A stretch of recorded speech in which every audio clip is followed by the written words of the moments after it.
If you love Star Wars, you love Flash Gordon. There's no way around it. Star Wars borrows so much from the comic series of the 1930s, they should have to pay King Features Syndicate royalties or something. Flash is obviously the inspiration for Luke Skywalker, and I like to think of him as an old relative, like a grandfather or something. From random monster attacks to having a wise mentor, though it seems like it takes them a while to actually trust each other depending on the story you read, in Dr. Hans Zarkov, the initially helpless damsel that needs to be saved, who actually grows into quite a competent ally over the years and will even save Flash from time to time, in Dale Arden, to the Tree Man, the roguish Han Solo type Prince Baron, to the Lion Man, obviously some kind of distant related cousin of Chewbacca, in Prince Thun. Man, they did Thun dirty in that movie. Poor Mr. Katanga, which is a real tragedy because he's the first ally that Flash makes on the warring world of Mongo. I love the 80s movie, but if I have one problem with it, it's that they made the Lion Men just a generic generalized African tribe and then just flat out kill Thun immediately. Oh, spoiler. Maybe they didn't want to pay to have a bunch of people in Lion Men prosthetics. I don't know who Prince Voltan would be equivalent to. Lando, maybe? But I love Brian Blessed in the movie. Hawkman! Yes, they ripped this off. Yes, it always confused me as a kid. Speaking of ripping off, I've mentioned this in my mini-comics review. Totally ripped off Flash for The Flash. No, they are not the same character. If you list something on eBay with the name Flash Gordon and you're selling the Flash figure, I'm allowed to show up to your house and smack you on the nose with a rolled-up newspaper. And finally, that ultimate evil bad guy himself, Ming the Merciless. The obvious inspiration for Emperor Palpatine. The plotting Princess Aura is also a prominent character worth mentioning, but she doesn't really appear in this issue, so... Side note, what a waste this was. I was so psyched when they announced that Max von Sydow was going to be in The Force Awakens. I was like, Ming the Merciless in Star Wars! Is he going to be a conniving senator trying to worm his way into more power? Oh, he's dead. Why are we talking about all this? Because today we're looking at issue number 1 of Flash Gordon Zeitgeist. What does Zeitgeist mean? Zarkov ruminates on it at some point in the book as he's locked into a chair having his mind wiped. I won't even bother trying to attempt to do a Zarkov impression, so I'm just gonna read this straight. There's a word that's occupied my mind quite a bit of late. It's German, so it doesn't have the poetry of my own tongue. But like the Germans, what it lacks in aesthetic qualities, it makes up for with brutal efficiency. The word is Zeitgeist, literally the spirit of the times. I think about it a great deal, as if we're all tapping into some kind of universal undercurrent, and I thought if currents have ebbs and flows, perhaps these can be collected in a reservoir, and if that reservoir was, say, a person, that would mean that every step of his life was guided by the hand of fate. Everyone he meets, every skill he learns, every victory, every defeat, a true product of his era, an instrument of the universe. In our darkest hour, he could save every one of us. My God, could you imagine such a man? Yeah, no pressure there. That's pretty cool. Published in 2013 by Dynamite Comics, Zeitgeist is actually a sequel to another comic series called Merciless, which deals with Ming's rise to power and the origins of some of the more important characters, along with showing off Emperor Krang, Ming's father, which is fun. And if you're a certain douchey director with a history of making fun of whatever property you're on that somehow managed to worm your way into doing a new movie, based on this material, it would behoove you to look at this comic series and try to suppress your normal tendencies for ridicule and mockery. The 80s movie is campy fun, and that soundtrack by score composer Howard Blake and the band Queen is awesome. I'd love to see a movie that takes the material seriously and delivers an exciting high-adventure pulpy space opera set in the 1930s. Like this comic! Okay, I'm trying to connect two thoughts here. So the movie in the 80s is one of the favorites of Alex Ross. That Alex Ross. And I believe most of the big story ideas were his, as you can see here from our list of comic slaves this time around. Secondly, Flash Gordon was created in 1934 by Alex Raymond in an attempt to rival Buck Rogers' comic strips. That Alex Raymond. What is it with the Flash universe and guys named Al? And this comic is set in the 1930s, which I love, so you're going to see an overlap of 1930s time period with obvious things taken from the movie, like this very first splash page. Clytus, I'm bored. What plaything can you offer me today? An obscure body in the SK system, Your Majesty. Hey, SK system, Sean Crummell system. So the ruler of all the known universes, Ming the Merciless, sits on his throne, being attended to by some chicks that I was worried I was gonna have to censor, but they end up being like metal-y robots with shiny skin. I don't know. I don't get it. Clytus updates Ming that emissaries were sent to Earth to choose a proxy to govern the world in his name. However, that proxy is getting uppity and Ming decides to give a demonstration of his power in order to get them to fall back in line. Also, Clytus was not in the original comic strips, nor the 1930s serials, and was created for the film. But he is definitely worth keeping in the series in my opinion. Pathetic Earthlings! Who can save you now? Cut to an old school newsreel, because we're in the 1930s, where we get fires, dried up Venice, volcanoes, and some backstory on Dr. Hans Zarkov being discredited and brought back to give his crazy ideas a listen to finally. What the hell is that? Strange apparitions. Got it. That's effing terrifying. Where's James Earl Jones? That might end up having the opposite effect and inspire people. Comets are flying around, ghost cities are appearing. President Roosevelt urges the public to remain calm and says they're doing everything they can as a plane takes off from the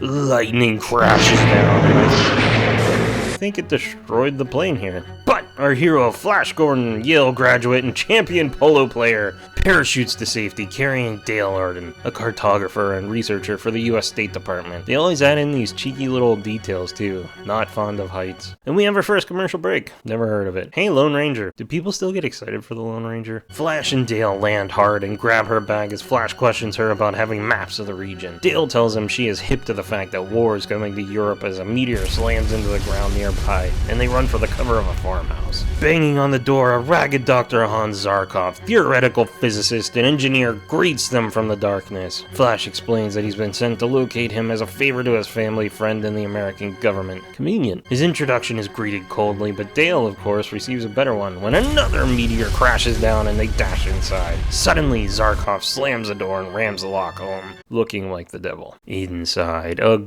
gorgeous rocket dominates the deceptively large interior. I gotta say, Doc, your shelter looks like something out of the funny pages. Ah, and this will look like something from one of your American gangster pictures. Those are the worst impressions ever. Flash tries to calm the situation down, telling Zarkov that the president sent him to find the doctor. Bitter, crazy, probably sleep-deprived Zarkov tells him that he's been warning everyone for months and they all scoffed at him and called him a lunatic as he starts powering up the machine and monologuing about substrata to the entire universe and possibly many universes out there in that other space. Oh, this is a good name for a science fiction comic. I wish I had thought of that. Basically, Mongo is encroaching on our universe and causing the destruction. He also lends a lot of credibility to his argument by saying that saboteurs and turncoats have visited the planet before looking to destroy him. Stan Lee! I have no idea how Dynamite does comics based on the John Carter Princess of Mars series, especially when it's just about Deja Thors. Dale asks Zarkov why he's kidnapping them, if he just thinks that they are traitors or assassins. He tells her if they're against him, they can just take him to their leader, and they will be hostages. If that's not true, then they can help him fight the invaders. They're off! Zarkov is overjoyed that the rocket didn't blow up and they're hurled into the fiery red sky. With Zarkov distracted, Flash makes his move.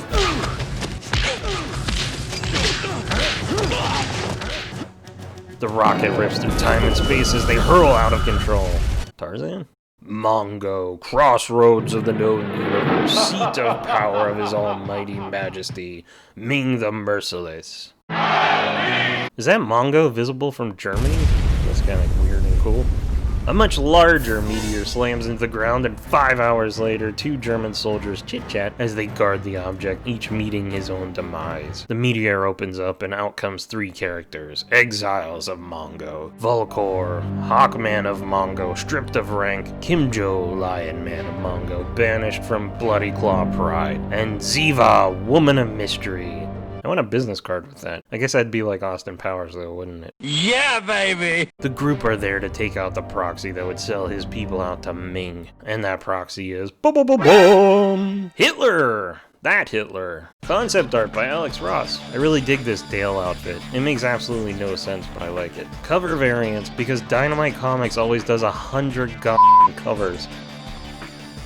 Vampirella vs. Dracula, and done. Bonus! Another aspect of the series is a nice little wink or two to other heroes fighting the Mongo-German army, the Phantom, and Mandrake the Magician, both created by Lee Falk back in the day. If you grew up in the 80s, you might recognize the Flash Gordon cartoon, Defenders of the Earth. Mandrake's assistant, Lothar, is not included though. I have no idea if that's a real thing. So I personally think it's a great story, and you should definitely check out the full graphic novel if you're into Flash Gordon, and the prequel. It does end in a way that I'm surprised that they never started a follow-up series. In 2015, it looks like they rebooted again and put Flash in modern day, which is exactly what I expect a new movie to do, and something that I really hate. We already had that with the 80s movie, and I love the idea of Flash taking place in his own time period of the 30s, as I've mentioned before. They managed to work World War II into a science fiction story in a believable and unique way, with Ming supplying the German army with weapons while also crossing over a fairly faithful retelling of the Flash Gordon origin story. A catastrophic airplane flight, landing right at the door of Han Zarkov, before blasting away into space.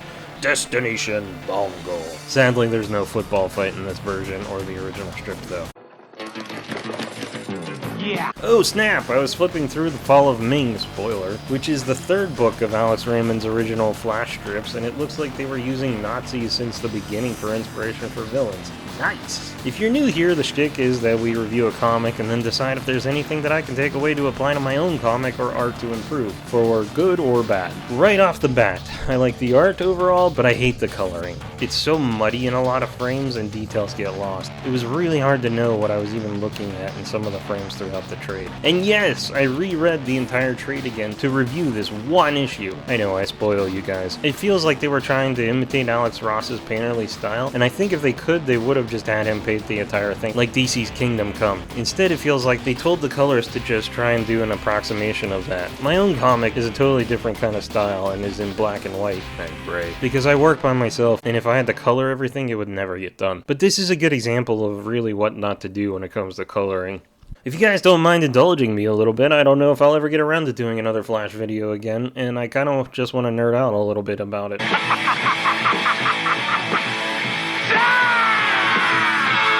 I've loved the 80s movies since I was a little kid, and I used to annoy my parents by constantly humming Flash.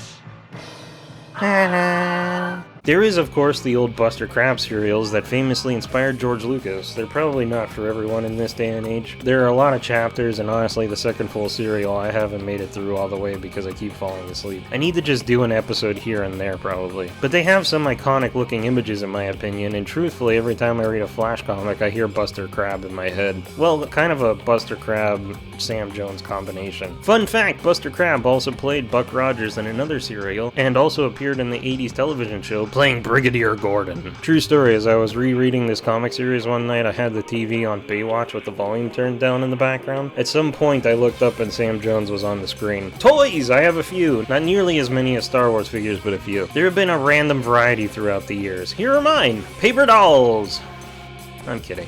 Mattel made 5 points of articulation, Star Wars-like action figures back in the 70s and 80s based on the cartoon series. I only have Ming because I can't find any of the others in a good condition for a price that isn't ridiculous. Plus, plastic of the 70s isn't necessarily the best. I don't want to spend a lot of money on something that's just gonna rot away on my shelf. I have a Cy Snoodles and an Obi-Wan Kenobi that seem to be going through that process currently. Galoob! Flash Gordon, based on the aforementioned Defenders of the Earth cartoon show. Defenders of the Earth! Defenders! Out of the sky, his rockets ignite! Jets into battle, flying faster than light! Flash Gordon! If I had known about this as a kid, I would have been so excited until I found out that he does this.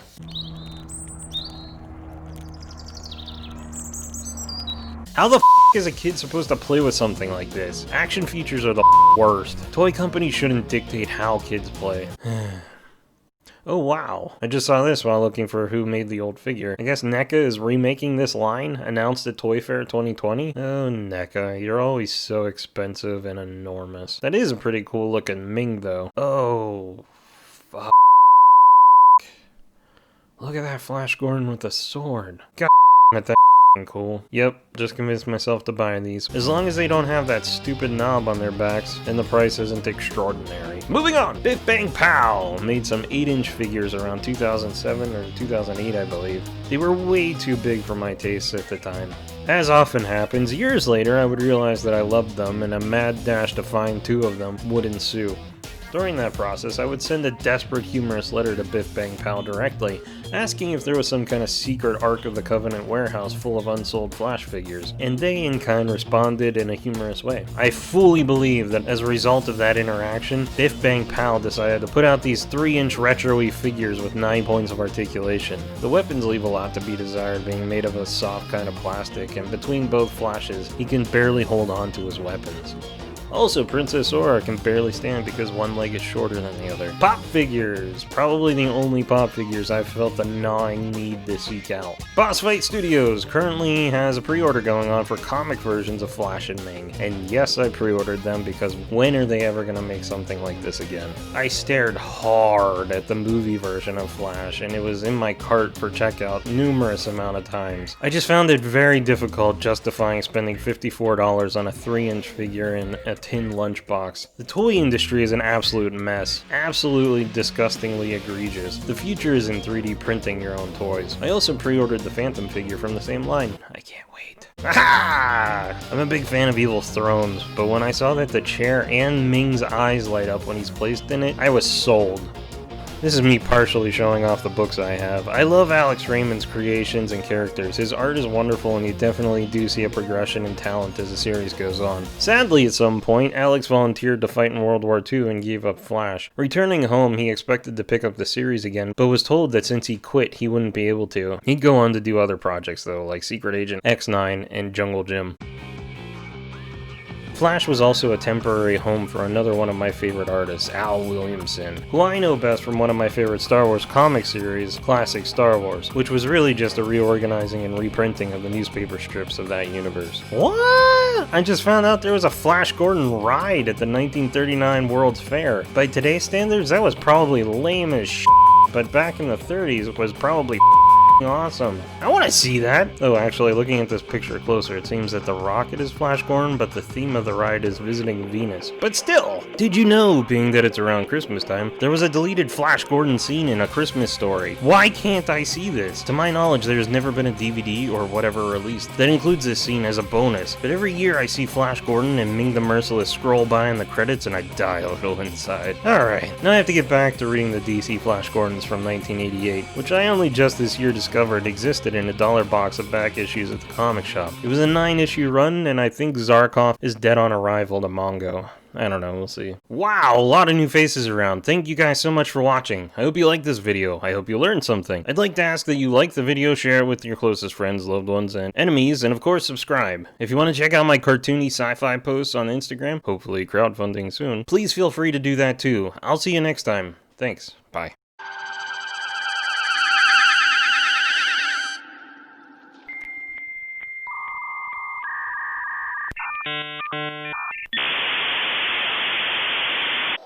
Gordon's alive!